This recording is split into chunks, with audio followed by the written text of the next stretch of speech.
Hey, Val community, it's David. This is, I guess, a wrap-up of the weekend's events from the Edmonton Music Collectors Show, or our record fair, and it's been a bit of an eventful weekend. I woke up this morning to the news of the shooting in Las Vegas, and fortunately, I have a friend who lives in Las Vegas now, and I've not heard back from him, so I hope he's okay. I'll check on him later. And then I have another friend who's visiting Las Vegas for her birthday, and apparently she's doing fine. So, yeah, and then in my city, some of you might heard, I mean, I guess it made national news because Donald Trump commented on it. We had a terrorist attack in my city a couple days ago outside of a football game here, where a police officer was repeatedly stabbed, and a man started mowing over people with a vehicle. And this has nothing to do with vinyl. I realize it's been quite an odd weekend. A terrorist attack in Western Canada, and then I wake up to the news of Las Vegas with this shooting outside of a music festival. So I hope everyone is fine that I happen to know, and it's kind of a bummer. It's kind of like an anticlimactic video, I guess. It kind of puts vinyl collecting a little bit in perspective, I guess. Anyways, having said that, I want to wish everyone a cheers. I don't know if you can wish people a cheers, but I'm going to say cheers to everyone. God, I didn't mean to start this video on a downer, but yeah, that's just kind of, it's Monday morning, and it's kind of hard not to kind of maybe just spend a quick minute talking about that. When a terrorist attack, I mean, when I was in London, you guys all saw maybe some of you did, maybe some of you didn't. It's kind of presumptuous to say all of you saw my video from when I was in Europe a few months back. But while I was in London, there was that terrorist attack. There's the one outside the Ariana Grande concert when I was there, and then there's the other one the week later on the bridge. So it's getting kind of scary out there. Well, it's not getting, it is kind of scary out there. So anyways, there's my commentary. Anyways, yesterday was our local record fair, which happens twice a year. And our fall record fair, which this one is it's not, I wouldn't say it's the lesser of the two. We have one in spring, one in fall. The spring one is really huge for attendance. And our fall one, for whatever reason, I'm not sure why, the fall one is slightly less well attended. And it was, but it doesn't mean I didn't find some good stuff. And my tables that I had, that my wife ran for me, if she's watching this video, she said she doesn't, but I think when I pass on, she'll watch these videos and discover what a nerd I am. But thank you very much to my wife who ran my tables for me while I scurried around, shopped, and as I've stated before, it's best that I don't work my tables. Because I have seller's remorse in a bad way, and she doesn't care. She just wants to sell it all. So, anyways, another cheers to my wife for doing that for me. And it was great catching up with, if not catching up, it was great seeing a lot of local people that I don't see very often. A lot of people very prominent in the music community here in Edmonton, and people who come in from Calgary and all over the place. It was great to see them as well. So there you go. What you're listening to right now, oh, by the way, there's some really, really great stuff coming up. Trust me on this one. If you're listening, random pull this morning, one of my favorite albums though, Devo, question, are we not men? And the answer is, of course, we are Devo. This might be a longer video than my last couple. My last couple have been treading the 15-minute mark, which is kind of a nice, comfortable level. But it's kind of a lot to talk about. So you might want to skip to me, or you might want to hear me blabber in the background. It's up to you. There was, I think the fact that our fall fair is a little bit less attended. There's still hundreds and hundreds of people coming in the doors. It's just not pandemonium from open to close. It kind of dies off in the last hour and a half. But it made for pickings a lot better for us of those, for us who were out digging for gold. And I definitely did find some. So I don't know where to start here. There's a couple things that are going to have just really quick, just catalog fillers, and there's going to be some things that are going to have a little bit more of an explanation. Because a couple finds were really kind of unreal. So we're going to start with this one. By the way, really quickly, thanks to those people who sought me out in the crowd and came up to me and told me they recognized me from these videos. That was really, I don't know. Like I always say, it's embarrassing, but it's quite flattering. No one to my face says they hate my videos, so they're all kind of complimentary. And a couple people said they were they find them quite entertaining. So, and once again, and one was before I get to the records. There's another video I filmed a couple days ago, which I'm going to post after this one, and it'll seem dated because I talk about some new releases that came out that day. So you're going to see a video coming up after this at some point next week, and if you're paying attention, you'll notice that it's kind of a little bit out of order. I'm just prefacing my next video. Anyways, this was a total blind buy. There was a couple fellas selling records there who I've never seen before. They were new vendors. Don't know where they were from. They were not local, that's for sure.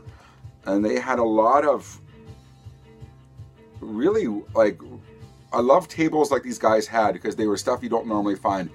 There's other kind of really hardcore punk, a lot of stoner metal, and then a lot of psych. And it's really oddball stuff. And then I was looking through his stuff, and in his table I got one of my Grails, which I'm going to show you later. And I'll talk about that in a second. But first thing I found at his table, right at the crack of doors opening, was I found one of my Holy Grails. Hate that term, but just for reference, that's what it is. That's coming up. I went back a second and third and fourth time as I saw people buying my records, which is a good thing.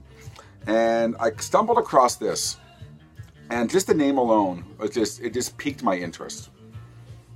And then Wi-Fi was kind of dodgy. I'm not sure if it was my shitty phone or what was. I couldn't look it up to any degree of accuracy. I just kind of deciphered that it was an old kind of psychedelic album. Which leads me to this. It's called The Wizards from Kansas on Mercury, 1970. And just the album cover and the name alone was enough. And he had $15 on here, and which told me he just wanted to get rid of it, didn't know what it was. Maybe it wasn't very good. I couldn't sample it, but it has the old Mercury Records Chicago office address on here, so it kind of tells me that it's probably original. And I've only sampled it this morning, and because I got a lot of records to sample, and I just want to have a quick go through it, a couple needle drops, and the combined 5 minutes I heard was really intriguing, and I'm really curious to sit down and listen to this album all the way. I told you this video is going to be long. I'm sorry, but some of you have told me you don't mind my long videos. Wizards from Kansas. If you know this album, let me know. Just from my initial 5-minute sampling, very impressed. It's going to be something I'm going to probably keep in my collection.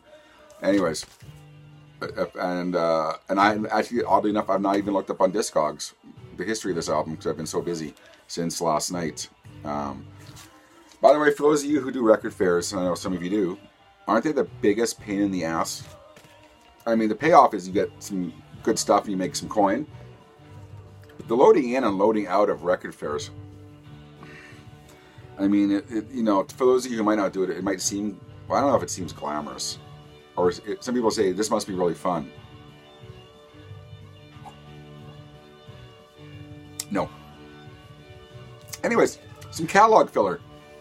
And my knowledge of Roxy music is peripheral at best. I'm very much aware of the hits, and I'm very much aware of the history.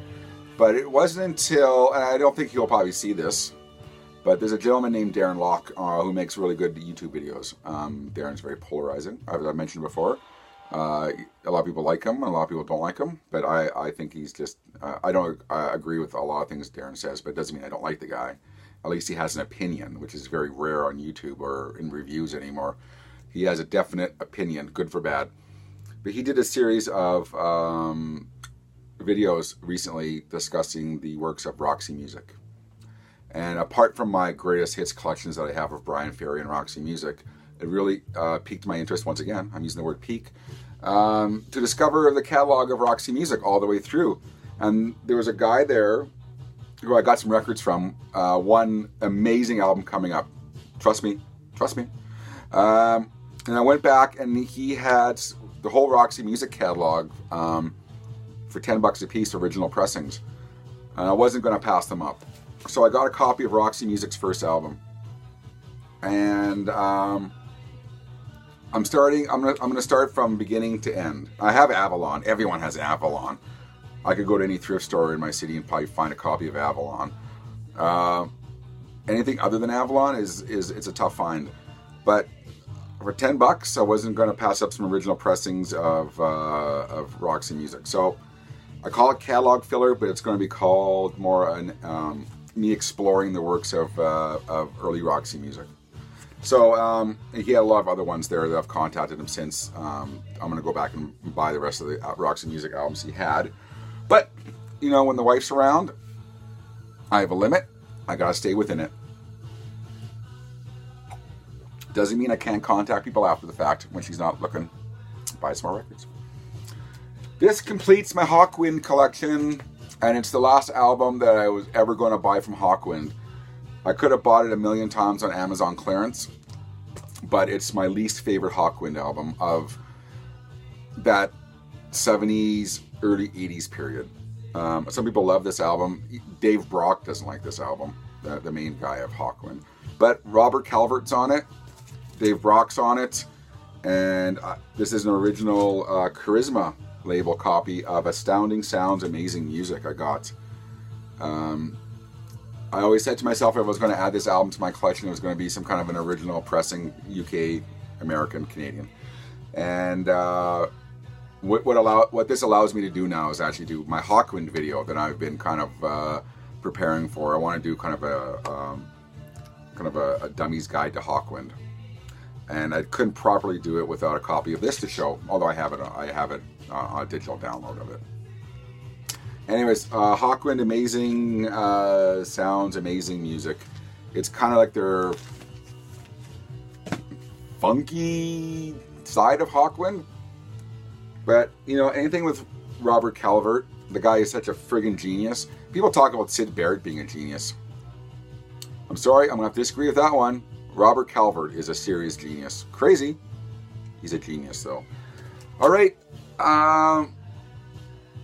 About, I'm going to say 6 months ago, some of you might have seen my video. If you not go through my videos, you'll see it. This was part of my my year-long attempt to acquire all of my Most Wanted albums. And I am about 4 away from acquiring the 12 albums I've most wanted. Some of them I'm kind of realizing I'm just not going to get because they're a couple $100 each. And I've been holding out for represses, and I don't think anyone's going to repress Aha's Memorial Beach. I doubt anyone's going to repress Depeche Mode, Silence of Faith and Devotion Live. And there is a really good bootleg of the KLF Chill out there that I might get that one and call that even. But the original copy of KLF's Chill Out is a couple $100. But this one, I believe, is the last of the ones that are kind of somewhat affordable.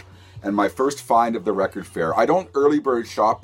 That's kind of the biggest upside to a lot of people selling at record fairs is you get to shop around before everyone else does. And a lot of the more industrious people, I'm going to call them, to stay positive, they load in super early, probably before you're allowed to, just so they can be the first one to scoop up all the records to flip or resell. Which I don't do. And this year, I decided not to early bird shop. I decided to load in give myself a breather, prepare properly, let my wife have a break, and I went shopping the minute the doors opened. It's not even a moral thing. I just wanted to kind of chill out this year. First table I went to was the guy who had the Wizards from Kansas, and he had,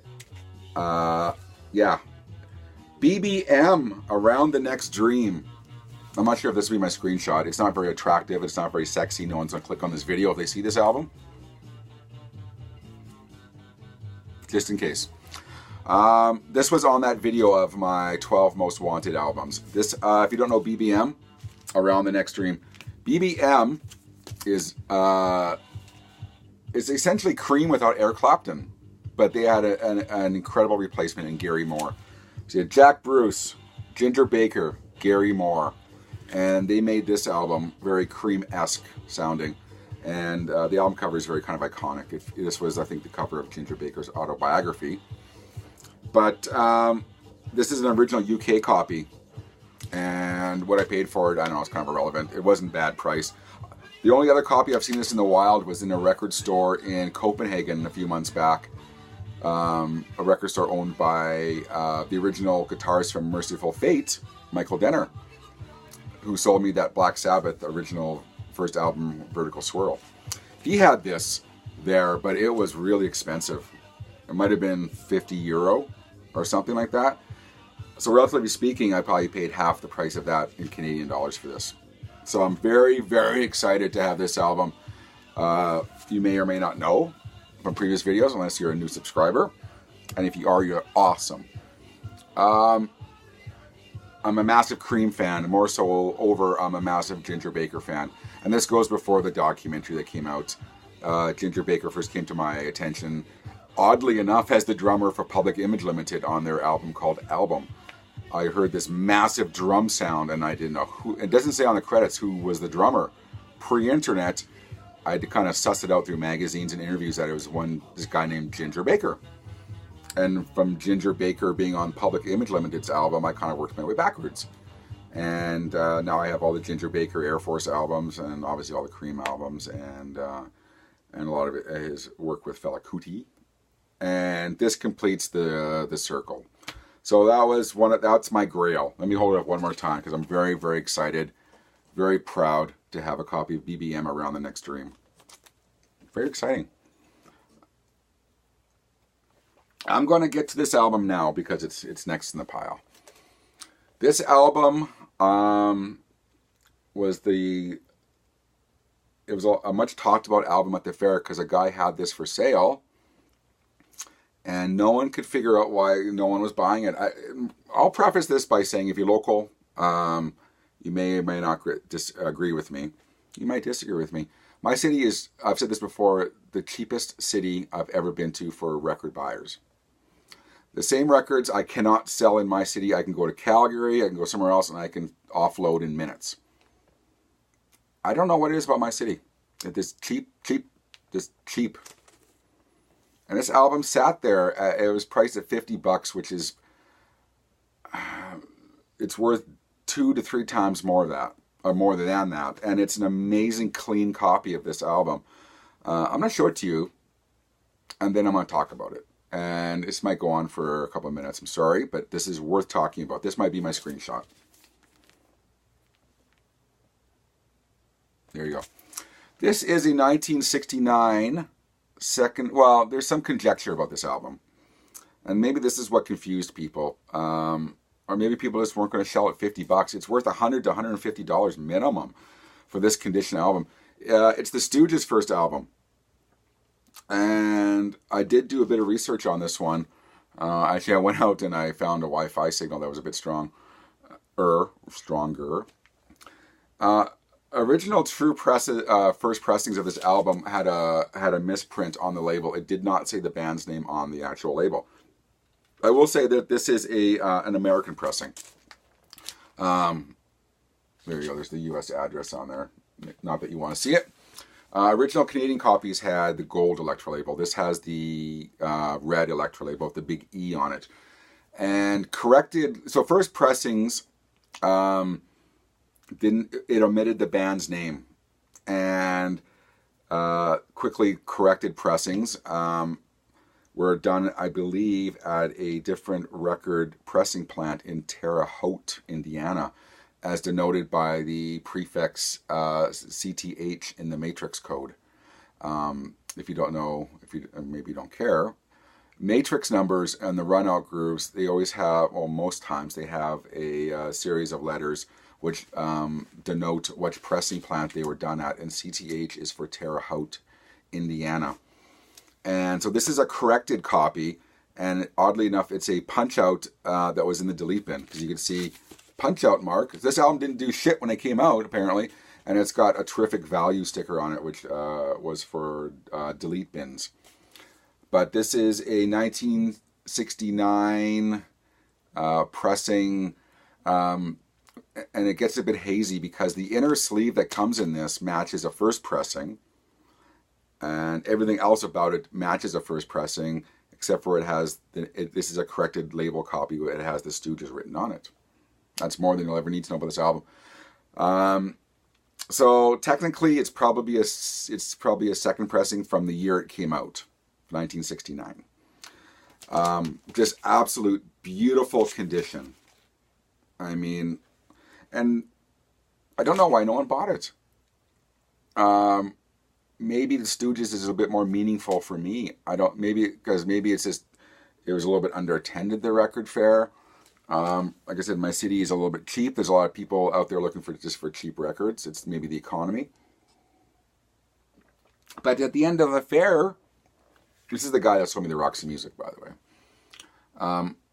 I brought the album before I bought it, to a couple people knowledgeable in my city, who are very, very knowledgeable, who confirmed that this was what it is, the pressing it is.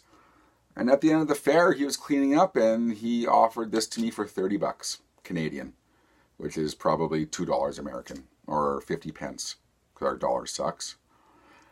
I don't know what that is to Canadian or to American and UK. You can that's what Google's there for. But $30 Canadian, and it's probably the biggest bargain I've ever got at a record fair. I've had bigger bargains at thrift stores, but this album is not that it's about value. This is kind of more informational. That this is easily worth $100, $150, if not more, in this condition. And I played it last night first thing, and it sounds as new. I wish you could sit here in my basement and listen to it, because it's that nice of a copy. Whew. There you go. More information about the Stooges' first album than you'll ever need to know. 1969 corrected pressing. We're going to call this a second pressing of the same year it came out. There you go. This is going to be a long video. Sorry. Oop, dropping this one. I was very pleased to get this one. I have an original mono copy. And I can't pass up this album when I see it. And it's a much better copy of the stereo copy I have. And a friend of mine sold this to me for a bargain price. And it's in beautiful condition. He said it played VG+. It plays better than that Thomas. This is a different Tom. If you refer to Tom, this is a Thomas. It plays much better than that. And I texted him right away and said, this copy is beautiful. Thank you. But it's an original, I guess it's not original. It's Columbia 2i. Originals were Columbia 4i or 6i. Columbia Stereo 2i copy of Dave Brubeck's Time Out. This is the third copy I have now. I've already kind of found a home for my other stereo copy. But whenever I see really nice copies of this album, I don't pass it up. I've talked about jazz before, but really quickly, I've talked about dipping my toe in the water. Time Out. There's two albums. My jazz collection is 50, 70 records, so I'm not going to sit here and tell you I'm the biggest jazz fanatic. I do appreciate it a lot more. But from my listening experience, there's two albums that you can say you hate jazz. Let's say you're a fan of music. You say, I love music. I love all kinds of music. I don't like jazz. There's two albums that you cannot deny that you can play and you can hear its influence in popular music. One is Miles Davis' Kind of Blue, obviously. and this one. You can hear elements of this album and Kind of Blue in all kinds of music. And that's what I appreciate a lot about this album. And I don't know why I like this album so much. It just, I can sit down, play it, and I don't know why. It makes me happy. And it's so well constructed. But I hear elements of this and Kind of Blue in all kinds of music. Nothing modern, because modern music is kind of lame-ish. At least what we see on the charts anyways. But you know, in a lot of the 80s and 90s kind of rap and sampled, you know, electronic music, you hear elements of it. And that's all I'm going to talk about it. Next up, the only Tom Petty album I didn't have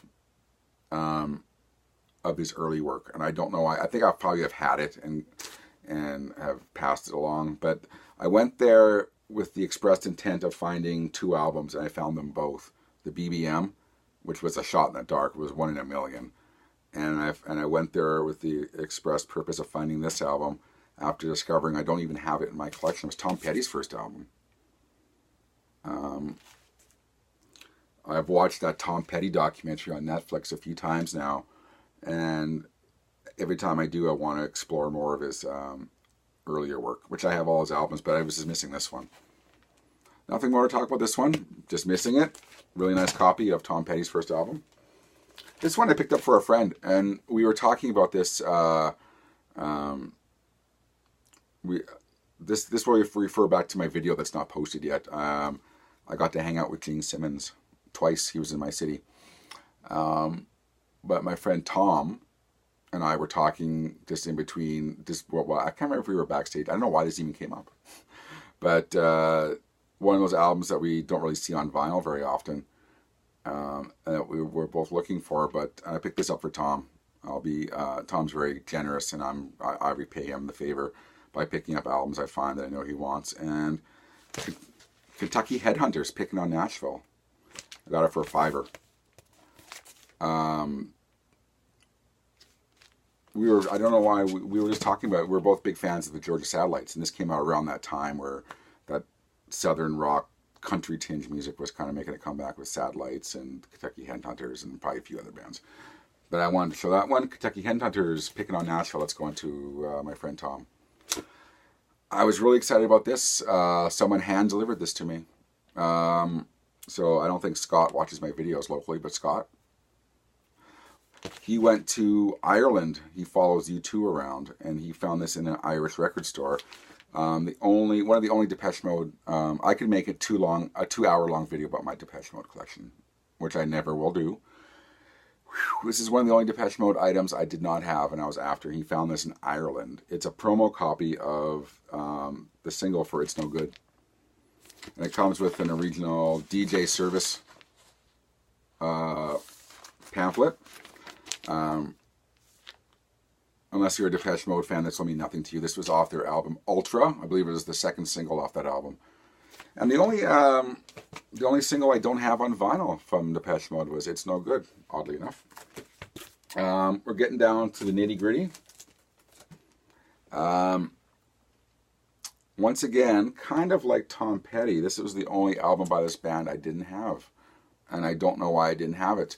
And I'm a little bit confused by this album, slightly, why there's 3 drummers on it. But anyways, I got a copy of, this was at a table. This is one of those, this is a third album. I knew I was going to go there, find this copy of this album, and buy it. Was Genesis Seconds Out.